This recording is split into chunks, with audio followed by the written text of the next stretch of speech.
आंकड़ा आपके सामने 13 सीटें, बड़ा राज्य और 29% वोट शेयर। बीजेपी पहला राज्य जहां कांग्रेस का वोट शेयर बीजेपी से ज्यादा, लेकिन फासला बहुत ज्यादा नहीं, मात्र 2% का। आम आदमी पार्टी जिसकी सरकार है, 16% के वोट शेयर पर आम आदमी पार्टी खड़ी है। और जल्दी से सीट दिखा देती हूं आपको। पंजाब की 13 सीटें, बीजेपी 4, कांग्रेस 4, 2 से 4 पर बीजेपी पहुंचती हुई। अमूमन 3 पर लड़ती रही, 2 जीतती रही। इस दफा 13 पर पहली बार लड़ी। 4 सीटें बीजेपी के पास, कांग्रेस के पास 4 सीटें, कांग्रेस अलायंस में लड़ी, और आम आदमी पार्टी के पास 2 सीटें। ये पंजाब भी चौंकाता है क्या? और जैसा सुकेश कह रहे हैं, एग्जिट पोल है, एग्जैक्ट पोल नहीं है। नतीजों का इंतजार करना होगा। पंजाब ने चौंकाया है क्या सुकेश? दो तीन चीजें बताओ। हाँ। एक, चल हो जा शुरू। केसरिया से मन जोगी हुआ रे, दिल झूमे देखो पतवारा हुआ रे, दिल झूमे देखो पतवारा हुआ रे। हर पल मनाओ केसरी त्योहार। विमल बोलो जुबान केसरी। कर्नाटक, हाँ। 10% वोटों का अंतर। हाँ। ये बड़ा अंतर है, ये छोटा अंतर नहीं है। 10% लैंडस्लाइड विक्ट्री हो सकती है। 10% अगर वोटों का अंतर होता है तो। 24 और दिखा रहे। बिल्कुल, हाँ। मतलब आप देख लीजिए 24 और 4, हाँ। जहां कांग्रेस की अच्छी सरकार बनी है, जहां पे आधा चुनाव तब हुआ जब रेवन्ना का मामला सामने आया है। उसके बाद भी बीजेपी अगर अपना वोट बचा रही है तो यह मानना पड़ेगा कि या तो नरेंद्र मोदी का जादू चल रहा है, या या हमारे चाणक्य का जादू नहीं चल रहा। ये दोनों चीजें हो सकती है। दूसरा, तेलंगाना बहुत अच्छा परफॉर्म करती हुई दिख रही है बीजेपी। सबसे ज्यादा वोट फीसदी बीजेपी को, वोट शेयर, उसके बाद कांग्रेस को। और जो हमने दिखाया है उसके हिसाब से ओवैसी बहुत दिनों के बाद हैदराबाद में अपनी सीट हार जाएंगे।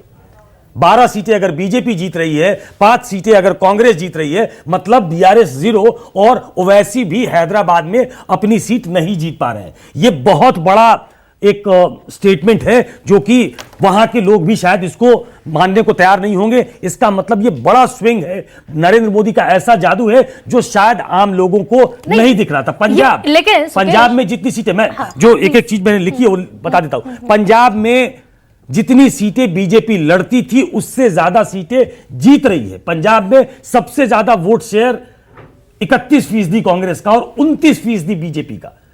ये अकाली दल के साथ वो पिगीबैक करती रही थी हमेशा। इतनी बड़ी पार्टी बन के उभरना, मतलब वो नंबर 1 पार्टी है। 4 सीट कांग्रेस की, 4 सीट बीजेपी की, नंबर 1 पार्टी के तौर पे आप पंजाब में भी उसको देख सकते हैं। मतलब ये लैंडस्लाइड है बीजेपी के लिए। अगर ये हकीकत में, अगर ये आंकड़े एग्जिट पोल एग्जैक्ट पोल में तब्दील होते हैं, मतलब ये ऐसा कोई लेकिन जल्दी से था जो लोगों को समझ में नहीं आ रहा। छोटा सारा रिएक्शन लेना होगा। शीतल जी, पंजाब एक ऐसा राज्य जहां किसान सबसे ज्यादा एजिटेटेड थे। ये नतीजा या फिर ये एग्जिट पोल आपको क्या भीतर से फील दे रहा है? पंजाब के गांवों में कहीं बीजेपी वाले प्रचार नहीं कर सके। मैं अभी परसों आया हूं वहां से।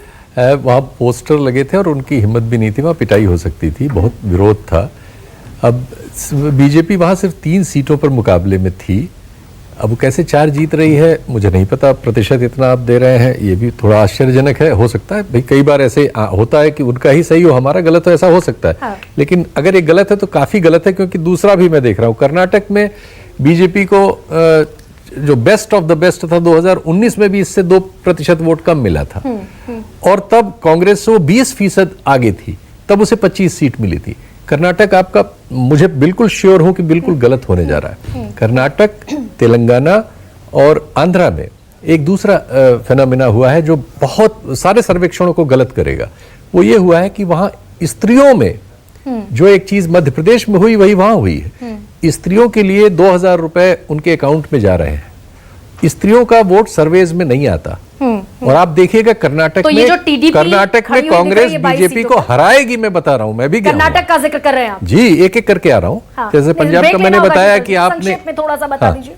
तो मुझे लगता है कि कर्नाटक और तेलंगाना में जो भी आपका आंकड़ा है ये ठीक नहीं साबित हो, इवन पंजाब में ये इससे बिल्कुल अलग होगा। तो कर्नाटका, तेलंगाना और पंजाब जमीनी स्थिति अलग देख रहे हैं शीतल जी, लेकिन अभी तक की सीटें आपको बता दूं, मैं 542 इसको कहूंगी, 543 नहीं कहूंगी, और 542 पर 297 सीटों का गणित हमारे सामने है, और 297 में से एनडीए 244 पर माफ कीजिए, और इंडिया 41 पर अभी खड़ा हुआ दिख रहा है। लेकिन एक दफा फिर से ये एग्जिट पोल है, एग्जैक्ट पोल के लिए 4 जून के नतीजों का इंतजार करना होगा, लेकिन अभी तक के आंकड़े जो कहते हैं वो निश्चित तौर पर। मैम छोटा सा जी प्लीज मैम, बहुत ही छोटा सा।